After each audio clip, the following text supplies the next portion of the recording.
Hello and welcome to Sebastian and Friends, where I sit down with a beloved friend of mine to have an intimate conversation, to get to know them on a deeper level, and today maybe even on a spiritual level. Because today I have the pleasure of talking with my dear friend Chris, who's a multilingual life coach.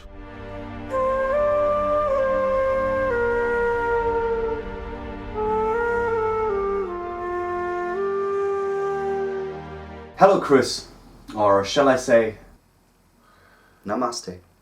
Hey, why would you? Chris is a life coach who has specialized in healing spirits. Not quite. Not at all, actually. What I do is more of a guided conversation to lead a client to the actualization of their potential. I focus on clients with experiences in bipolar. That's interesting because I recently have become a life coach myself. You did? Do you not see the books? I coached myself to be a life coach. In a sense, I was my first client. These books look brand new, man. Did you even read them? Yeah, I read them. I read the back of every book. Okay. You know, there's a summary on the back of the book. You don't have to read the whole thing. Shouldn't you know that as a life coach? As I mentioned in Chris's introduction, Chris is a multilingual life coach. He actually speaks 4 languages. 2, actually. 2. That's it. That's not multilingual. It's more like bipolar lingual, right? But you speak German, isn't that right? Du sprichst Deutsch? Ja, das stimmt. Ich habe für 5 Jahre in die Schweiz gelebt. Ich bin dort in die Schule gegangen. Chris, I wish I would understand a word, but I think your accent might be a bit strong. So let's stick to English. Because now I want to dive even deeper into your psyche, get to know you even better. I remember vividly when we met how much we bonded over my spirituality and how thirsty you were for my insights into the human condition. You just talked a lot, and I listened.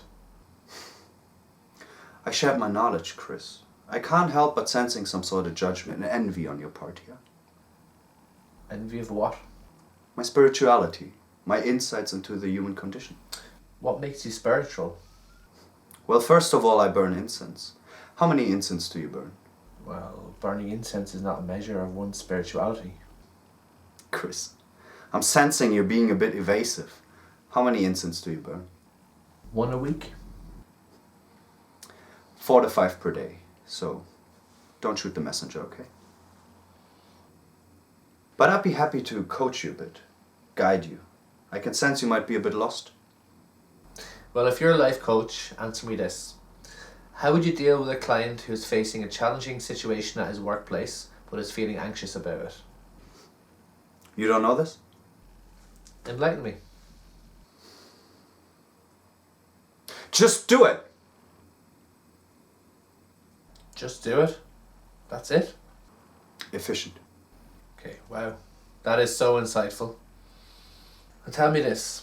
How would you handle a client who has bipolar and keeps sabotaging his goals because he's focusing on his symptoms? I'd say, cut it out. Cut it out? That's brilliant. Efficient, I suppose. Depending on my mood, I might even introduce my client to my breathing technique. You're breathing. I came up with a breathing technique to alleviate stress. I call it the de-stressor breather.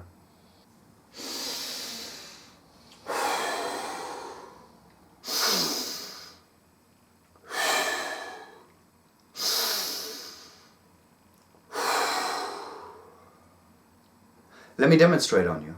Sure. Breathe entirely in. Let go. Entirely in. Let go. Wait a second. Isn't this the Wim Hof breathing method? Probably not, no. You stole it down to the word. Fully in, letting go. Sebastian, that's Wim Hof. Everyone knows him. He's on Russell Brand and Joe Rogan. Chris, I don't say fully in, I say entirely in. And I don't say letting go, I say let go. So that's not quite the same, is it? Yeah, okay. Totally different. You're right. Namaste. And thanks, Chris. I think we all gained some great insights today. I want to thank Chris. Make sure to check out his Instagram for more spirit healing. Life coaching for people with bipolar experiences. By bipolar, one might say, right? Namaste.